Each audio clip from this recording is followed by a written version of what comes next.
A paz do Senhor a todos, irmãos. Amém. Muito bem. Eu quero expressar a minha alegria. Se tem um crente alegre aqui esta noite, sou eu. Amém? Tem um segundo aí que está alegre?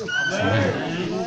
Já pude chorar algumas vezes aqui, nesta noite, e não foi de tristeza, não, foi de alegria mesmo. Aleluias. Por ver o que Deus tem feito aqui, no Ribeirão Novo. E muito feliz, irmãos. A igreja de Alegria, a região de Alegria, é uma igreja que eu sempre menciono nas minhas viagens, nos lugares que eu vou. Eu sempre faço menção dos irmãos. É a nossa maior congregação, né? A nossa maior regional. Depois vem o Rio Preto, que está chegando em 190 membros do Rio Preto. Depois vem Simonésia, Santana. E graças a Deus, eu fico muito feliz pela cooperação dos irmãos. E esse trabalho aqui, a fidelidade dos irmãos, né, durante 10 anos, os obreiros que já passaram aqui, como o Nilo deu testemunho, o irmão Félix acabou de dar o testemunho. E eu glorifico a Deus pelos demais que já passaram aqui. E o detalhe é o seguinte, que eu vejo uma geração de novos obreiros se levantando, né? É muito importante isso, irmãos, porque existe obreiro que ele é solitário, ele faz tudo, mas tem aquele que gera novos obreiros, né? E dessa congregação aqui ele está dando fruto. Que Deus abençoe o irmão Sebastião, a irmã Jane, que Deus abençoe o irmão Isaac, e abençoe toda essa família e os demais irmãos e irmãs que aqui congregam, não só aqui, mas no campo de Alegria. Então, a minha satisfação. E eu quero também dizer para os irmãos, eu tenho amanhã à noite um compromisso em Brasília, no Distrito Federal, de pregar lá amanhã à noite. Eu pretendo chegar lá, pegar um avião 10h30 da manhã em Belo Horizonte amanhã, mas sexta-feira, 9h40, eu vou estar chegando em Ipatinga, se Deus quiser. Mas eu quero dizer para os irmãos que para mim pregar em Brasília e pregar aqui é a mesma coisa, ou talvez me sinto mais à vontade aqui ainda, entendeu? Porque, irmãos, não existe igreja grande, igreja pequena, não existe glórias a Deus. Crentes mais especiais do que outros. Existe o povo de Deus. Aleluias. No lugar que o povo de Deus está reunido, aí o nome do Senhor está sendo glorificado. Aleluias. E o irmão Chiquinho, ele faz muito parte da minha história. Eu ainda bem jovenzinho, eu fiz 55 anos quarta-feira passada, dia 23, no mesmo dia do irmão Jarbas, né? Quando eu nasci, o Jarbas, estava muito longe, o Jarbas era novinho, menino perto de mim, né? E o Mosquinho, eu tinha uns 14 anos de idade, eu já viajava com o Mosquinho. Ele me ensinou a tocar violão, umas posições lá de violão, a gente já viajava junto. E o Chiquinho toda a vida gostou muito de ler, o Chiquinho. E pegava os livros do Pastor Juca e lia aquelas histórias de missionários, de obras na Rússia e outros países. O Chiquinho sempre contava, o irmão Chiquinho sempre contava isso nas pregações. E eu vim aqui hoje dar um testemunho para os irmãos. Eu dei uma palavra na sede esses dias, porque eu vou confessar isso aqui para os irmãos. Eu tenho uma preocupação, porque eu sou um pastor que eu gostaria de estar mais presente em Ipanema e no campo de Ipanema. Mas o meu ministério, o ministério que Deus me deu, é um ministério um pouco mais amplo, então eu fico assim, às vezes, meu Deus, será que não seria melhor eu dedicar só aqui, no campo de Ipanema, e deixar os projetos? Só que ao mesmo tempo a gente vê a dimensão da obra que está sendo feita. E eu cheguei de Cuba no início desse mês, dia 1º. Deixa eu dar um testemunho, Mosquinho, que eu tenho certeza que você vai alegrar e esta igreja vai alegrar. Eu coloquei essa mensagem no Facebook, aí há 9 anos atrás eu estive em Cuba. E eu preguei numa praça. Em Cuba não pode pregar na praça. Agora já está um pouquinho melhor. Mas eu preguei numa área grande do lado de uma congregação e tinha muita gente. Talvez 2.000 pessoas. E o irmão Chiquinho da Venezuela traduziu naquela noite. E naquela noite alguém aceitou Jesus e eu nunca mais vi falar disso. Mas dia 29 desse mês passado, veio um irmão alto, moreno, me abraçou e disse: aqui está o homem que Deus usou para salvar a minha vida. Achei até que você falou um amém, mas deixa para lá. E eu comecei, Mosquinho, me quebrantei. E aquele homem me abraçou e disse: há 9 anos atrás, o senhor veio aqui e o senhor pregou que Jesus atravessou o mar da Galileia por causa de um homem, o gadareno. E naquela pregação o senhor disse que o senhor veio do Brasil aqui por causa de um homem. Naquela noite eu aceitei Jesus. Jesus me curou de uma cirrose hepática, porque ele bebia todas. Me curou de uma cirrose hepática. E aquele homem hoje, irmãos, é o maior evangelista da igreja do pastor Saul. O pastor Saul já veio aqui em Alegria. Você sabe que esses missionários de fora, que tudo vem aí, eu trago na Alegria. Inclusive o Zé Elcio vai chegar agora no mês de junho. Eu vou trazer ele aqui na Alegria de novo. Amém, meus irmãos? Glória a Deus, já está agendado já. Ele falou, pastor, eu quero ir no Ipanema e a Alegria me espera, né? Eu falei, espera, né? Eu falei, vamos aí, né? Então, queridos, esse homem deu esse testemunho e eu fiquei muito feliz. Uma viagem em Cuba por causa de uma alma, e esse homem foi salvo, e hoje ele está ganhando muitas almas para Jesus. Amém? Porque a gente não tem noção da dimensão, quando você ganha uma alma para Jesus, do que esta vida vai ganhar para frente. Mas eu quero dar um outro testemunho aqui, irmãos, que esse eu não publiquei no Facebook ainda. Eu estou aguardando, porque eu preciso observar algumas coisas, por se tratar de Cuba e ser um país comunista. Cuba já queimou muita Bíblia, já mandou muito pastor para fora, expulsou. O irmão do pastor Saul foi expulso de Cuba porque ele tinha uma gráficazinha que ele fazia folhetinho de evangelização. E ele foi expulso de Cuba porque ele tinha uma gráficazinha. Ele foi expulso de lá. E muitas Bíblias foram queimadas. Eu tenho um amigo lá que ele disse que ele trabalhava no aeroporto e ele já viu muitas vezes carregamentos de Bíblias, cargas de Bíblias sendo devolvidas de Cuba. E esses dias, no dia 28, eu tomei o testemunho de um missionário chamado Raimundo. Eu não vou falar todo o nome, está sendo filmado, depois a gente pode colocar na internet, isso pode complicar para ele ir lá. Mas o nome dele é Raimundo. Ele disse, pastor, eu quero dar um testemunho para o senhor. Ajuntou a Sociedade Bíblica da Noruega, juntou a Sociedade Bíblica da Colômbia, juntou a Sociedade Bíblica do Brasil, a Sociedade Bíblica dos Estados Unidos e uma outra sociedade bíblica, que é a Sociedade Bíblica que produz Bíblia. E doaram 5 milhões, ou melhor, doaram 1 milhão de Bíblias para Cuba. Amém. 1 milhão de Bíblias. E agora, no mês que vem, nós vamos concluir. Já distribuímos 950 mil Bíblias aqui. Está faltando só 50 mil para completar. Cuba tem uma população de 11 milhões e 300 mil habitantes. Praticamente 10% da população recebeu uma Bíblia na mão lá.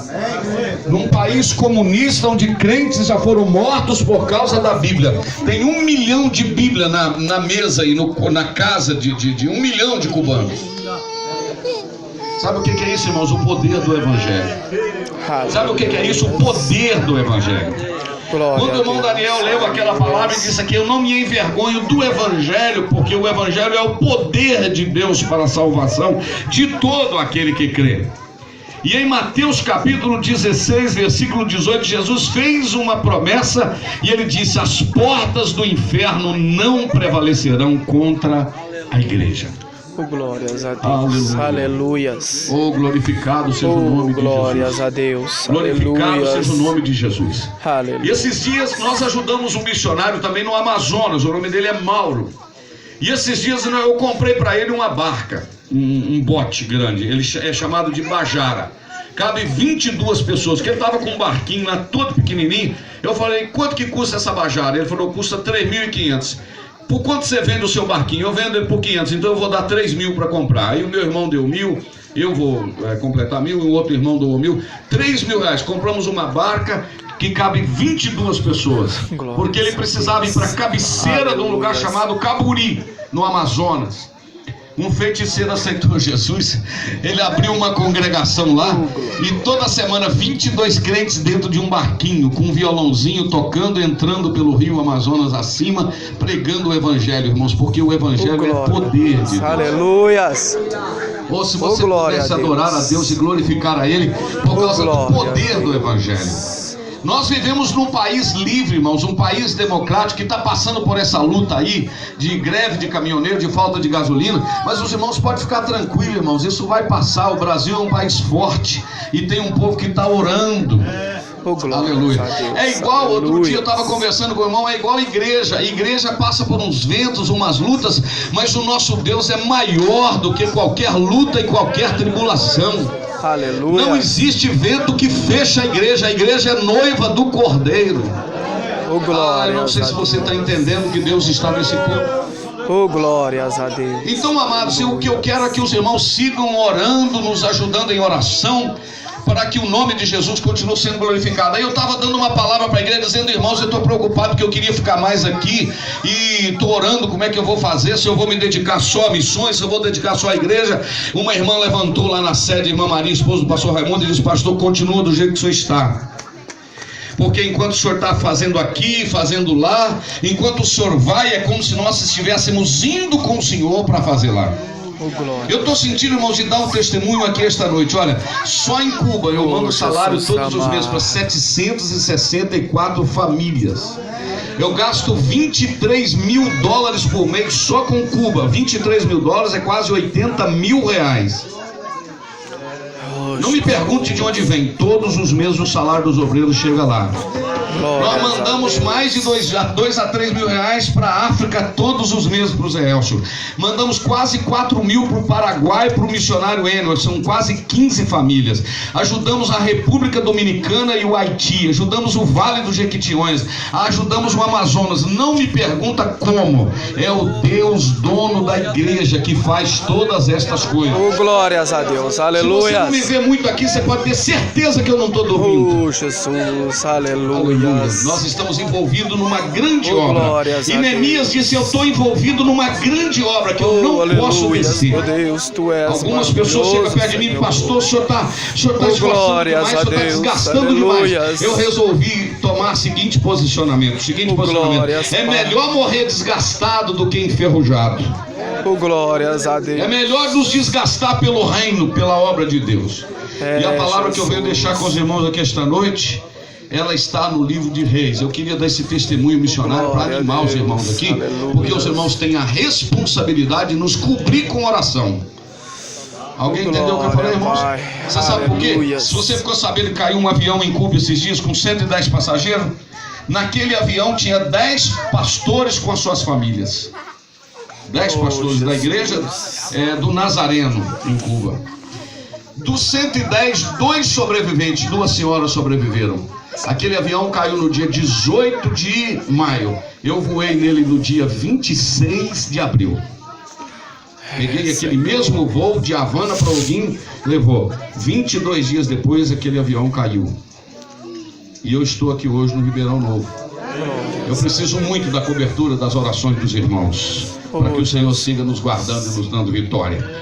Em qualquer país, qualquer lugar que eu vou, eu não tenho vergonha de dizer que eu sou de Ipanema, uma cidade de 20 mil habitantes, que nós temos congregações espalhadas por todos os lugares. Eu não tenho vergonha de dizer que nós estamos numa pequena cidade, fazendo uma obra que só o Senhor pode nos ajudar a fazer.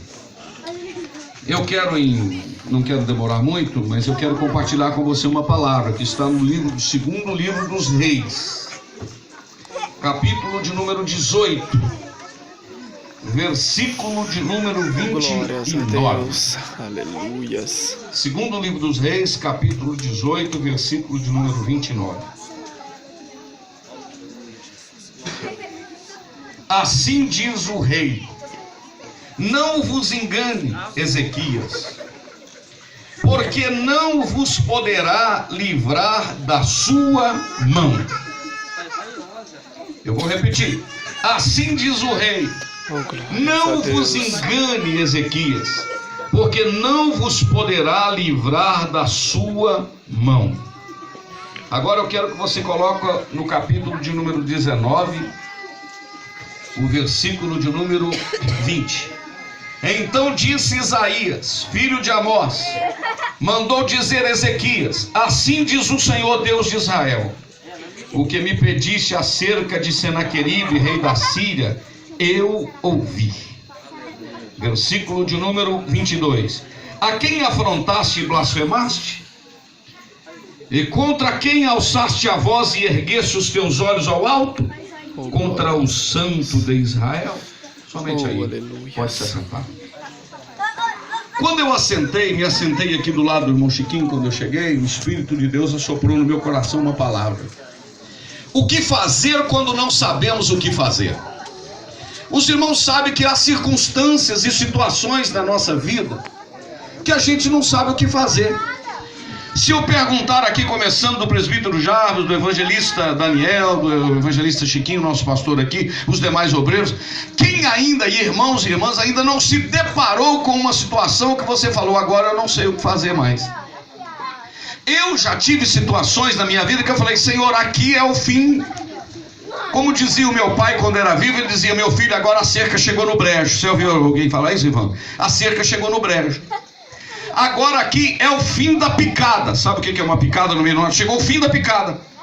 Quem ainda não se deparou com uma situação de não saber o que fazer? O que fazer quando você não sabe o que você pode fazer? E eu comecei a pensar na Bíblia, irmãos, algumas situações, e eu descobri que a Bíblia, ela é o livro, aleluia, das soluções quando a gente não sabe o que fazer. Oh, meu Deus do céu. Como esse Deus nosso é maravilhoso, irmãos. É exatamente quando a gente não sabe o que fazer, é que Deus interfere de forma sobrenatural para mostrar que Ele tem porta onde não existe porta, que Ele tem saída onde não existe saída. O nosso Deus é assim.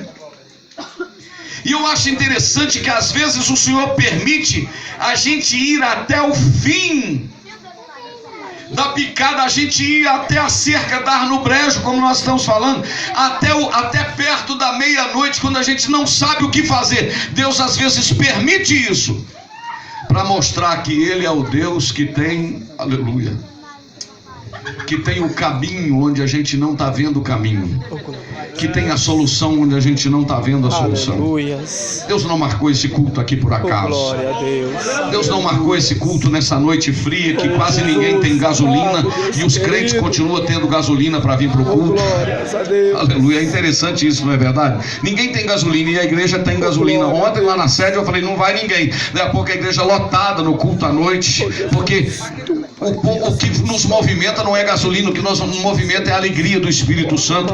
Então Deus não marcou essa noite aqui para te dizer que quando você não tiver saída, Deus vai aparecer com uma saída.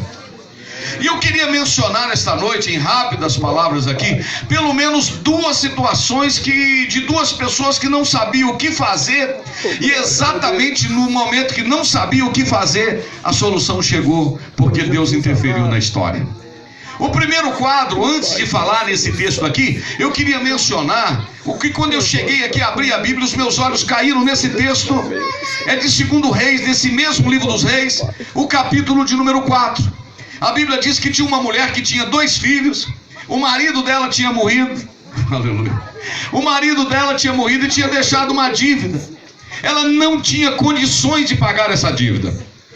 E os credores queriam receber, não queria saber, irmãos, se ela era viúva ou se ela estava passando por alguma privação. O que eles queriam era o dinheiro da dívida. Aleluia. E de repente eles batem palma na porta da casa dessa mulher, dizendo, já que você não tem dinheiro para pagar, nós vamos levar os seus 2 filhos para ser escravos, para pagar a dívida. Esta mulher, no auge do desespero, sem saber o que fazer, uma luz brilhou e ela disse, eu vou ao homem de Deus, eu vou ao profeta Eliseu. Eu não sei o que fazer, mas eu vou me movimentar. Eu vou tentar fazer alguma coisa. Eu vou buscar por socorro. E esta mulher chega aos pés do homem de Deus e ela diz, meu marido era servo do Senhor, servia ao Senhor, o Senhor sabe disso. Ele morreu e deixou uma dívida e eu não tenho com que pagar. E o profeta, interessante, irmãos, é que ele não deu dinheiro para aquela mulher pagar, porque o profeta não tinha o dinheiro para ela pagar, mas tinha o direcionamento para ela sair da dívida. Eu vou repetir, ele não tinha o dinheiro, mas ele tinha o direcionamento de Deus para ela sair da dívida. Oh, aleluia. E este homem fez uma pergunta, esse homem de Deus fez uma pergunta para esta mulher. A pergunta que ela fez quando ele não sabia o que fazer, ela disse: porventura você tem alguma coisa lá na sua casa? Você tem alguma coisa lá na sua casa? E esta mulher respondeu: tua serva não tem nada. Mas se ela tivesse colocado um ponto, irmão Chiquinho, aí o problema estava difícil. Mas ela disse: tua serva não tem nada, vírgula, a não ser um pouquinho de azeite numa botija que eu tenho lá em casa. Oh, aleluia. Tem hora que a gente não sabe o que fazer, mas sempre tem um restinho de azeite, não é verdade? Sempre ainda tem 2 joelhinhos para botar no chão.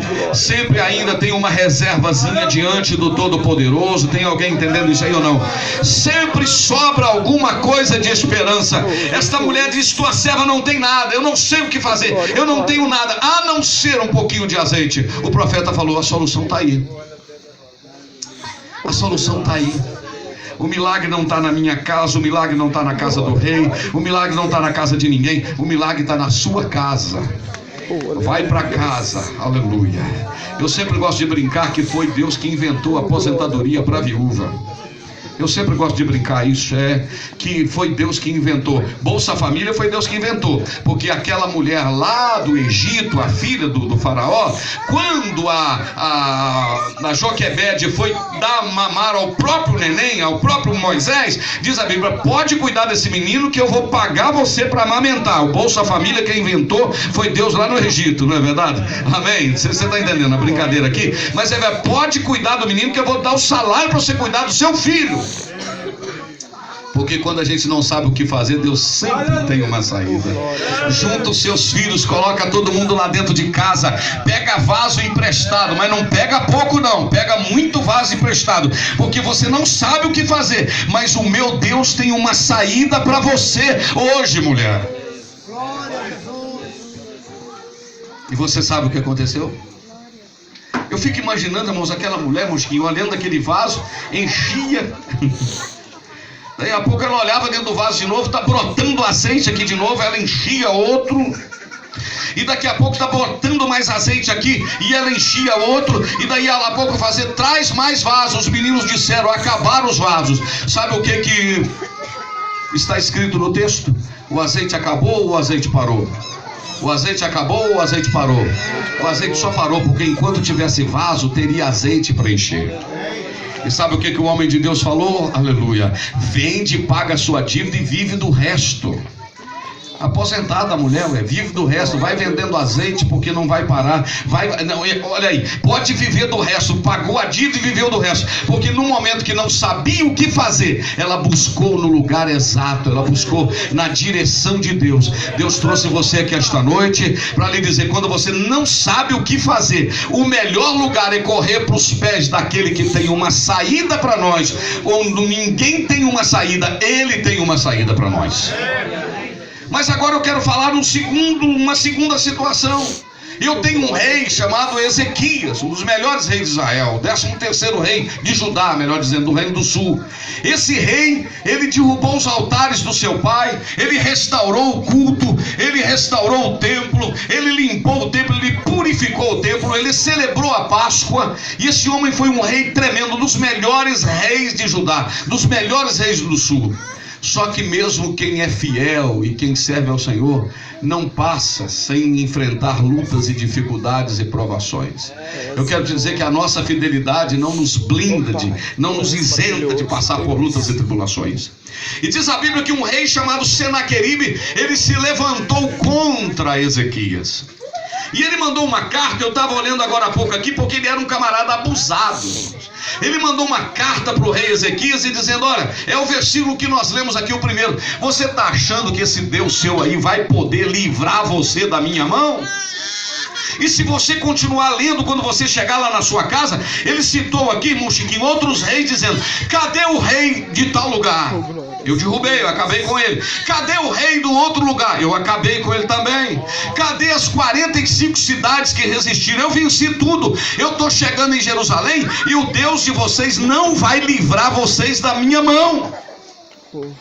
Que camarada abusado. Eu sou família.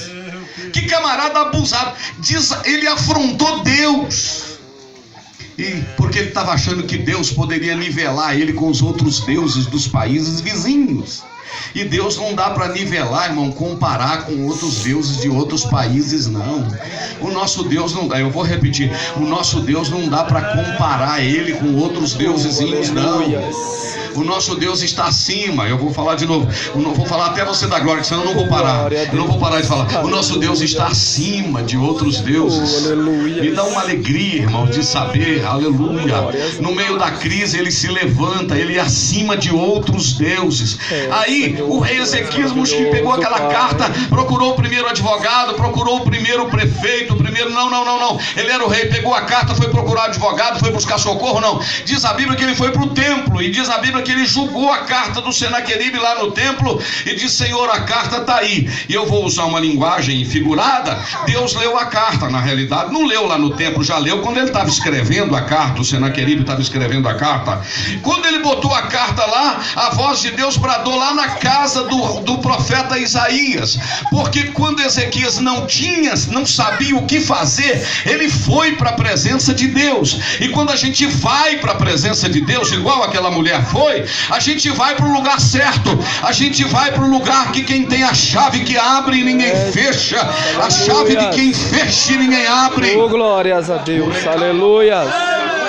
Oh, glória a Deus, aleluia. Ele pôs a carta em cima lá do altar e disse: Senhor, a carta do Senaqueribe está aqui, comparando o Senhor com outros deuses, dizendo que outros deuses não puderam segurar ele e que o Senhor também não vai segurar.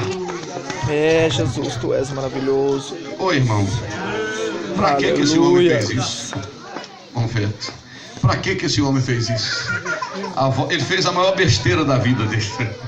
Quando ele fez isso, a voz de Deus bradou lá na casa do profeta Isaías. Isaías, tudo bem, Senhor? O que foi? Vai lá e dá um recado para Ezequias para mim. Mas não dá um recado só para Ezequias, não. Dá um recado para o Senaqueribe também. Fala que o Senaqueribe, que eu conheço o assentar dele e eu conheço o levantar dele. Eu sei na hora que ele assenta e eu sei na hora que ele levanta. E diga para o Senaqueribe que eu vou pôr um anzol no nariz dele e vou pôr um freio na boca dele. Oh, meu Deus do céu, não é possível que você não dê um glória com um negócio desse. Eu vou pôr um anzol no nariz, isto é, imagina um anzol nessa cartilagem aqui do nariz, puxando e o camarada andando na pontinha do pé. E quando ele chegou, agora o Senhor diz: abra a boca que eu vou pôr um freio.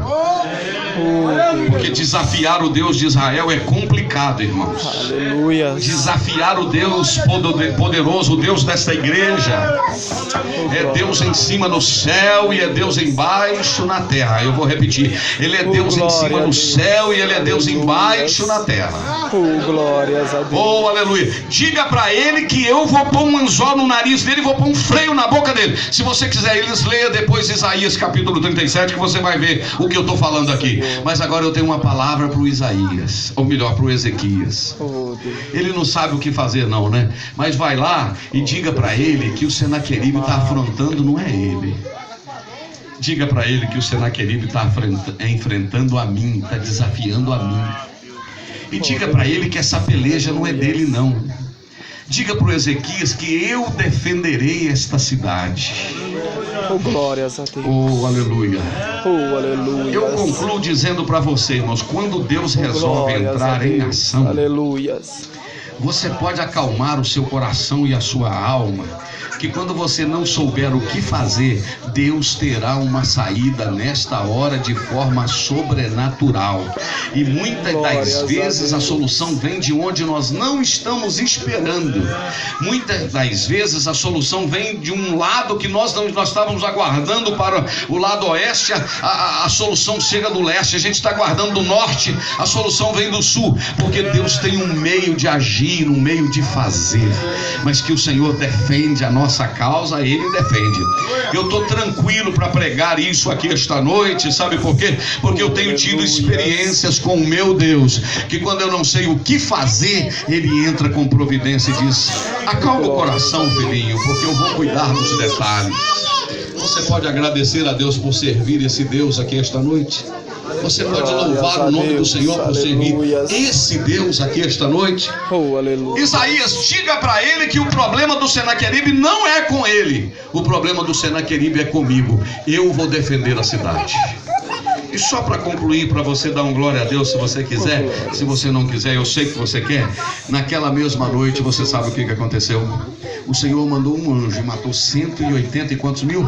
185 mil soldados do exército. Peraí, meu Deus do céu. Imagine se fosse mais. Matou 185 mil soldados. E Deus tratou daquele assunto, defendeu o rei Ezequias, defendeu Jerusalém. Porque quando a gente não sabe o que fazer, a gente vai para os pés do Senhor e Ele tem um caminho e uma saída para nós. Que Deus abençoe a sua vida. Vale a pena confiar no Senhor, meus irmãos. Eu digo mais uma vez, vale a pena confiar no Senhor. Eu vou repetir, vale a pena confiar no Senhor. Deus não decepciona. Deus é fiel. Deus é sincero. Deus é fiel. Ele entra com providência na nossa causa quando nós não sabemos o que fazer. Se eu fosse falar nesta noite no Novo Testamento de situações que não tinham o que fazer. O Jairo, a menina já morreu. Jesus falou, eu vou lá e vou resolver. A mulher do fluxo de sangue tinha 12 anos, eu não sei mais o que fazer. Toca na orla do vestido de Jesus, resolve. Lázaro estava morto há 4 dias, a família não sabia o que fazer. Jesus chega e resolve. Aleluias, glórias a Deus, aleluias. Glórias a Deus. Saulo está indo para perseguir os cristãos e de repente o Senhor aparece a ele no meio do caminho. Ninguém sabe o que fazer. O Senhor aparece a ele no meio do caminho. O Senhor pode todas as coisas. Eu vou dizer para os irmãos, as coisas apertam a cada dia. E quando a igreja não puder ficar mais aqui nessa terra, os céus vão abrir. Aleluia. E Jesus vai nos tirar daqui. Jesus vai nos tirar daqui. Eu queria convidar você a se colocar em pé. Jesus vai nos tirar daqui para nos levar para a nova Jerusalém, onde não haverá dor, onde não haverá tristeza, onde não haverá angústia. Aleluia, aleluia. Eu queria que você dissesse para pelo menos 2 pessoas, eu não sou muito disso, mas eu sinto de fazer aqui esta noite, que você dissesse para pelo menos 2 pessoas, como eu estou fazendo aqui com o irmão Daniel, dá um toquinho e diga assim, descansa, Deus tem uma saída. Pode falar. Pode ficar tranquilo, meu Chiquinho, ele tem uma saída. Eu quero fazer uma oração com você. Feche os seus olhos, levanta a sua mão direita comigo ao céu. Pai querido, na autoridade do nome de Jesus, nós te agradecemos por este culto aqui esta noite. Assim como o Senhor interferiu na causa daquela mulher que não sabia o que fazer, assim como o Senhor interferiu na causa do rei Ezequias. Oh, aleluia. Assim como o Senhor já interferiu em muitas causas nossas, nesta noite eu quero abençoar este lar, esta família. Irmão Sebastião com sua família que tem aberto as portas, Senhor, para o Evangelho ser pregado aqui neste lugar. Senhor, eu quero clamar ao Senhor que o Senhor interfira em causas difíceis aqui esta noite. Se porventura tiver alguém enfermo, se porventura tiver alguém passando por algum problema, alguma tribulação, coloque a tua mão nesse assunto, Pai. A tua igreja, o teu rebanho, a esta região de alegria, coloque a tua mão salvando muitas almas, levantando muitos obreiros, batizando crentes com o Espírito Santo, curando enfermidades. Eu oro por todo o nosso campo de Ipanema, continue manifestando a tua glória e a tua presença no nosso meio. Assim nós oramos e te agradecemos por tudo, Pai, no nome de Jesus. Amém. Deus te abençoe.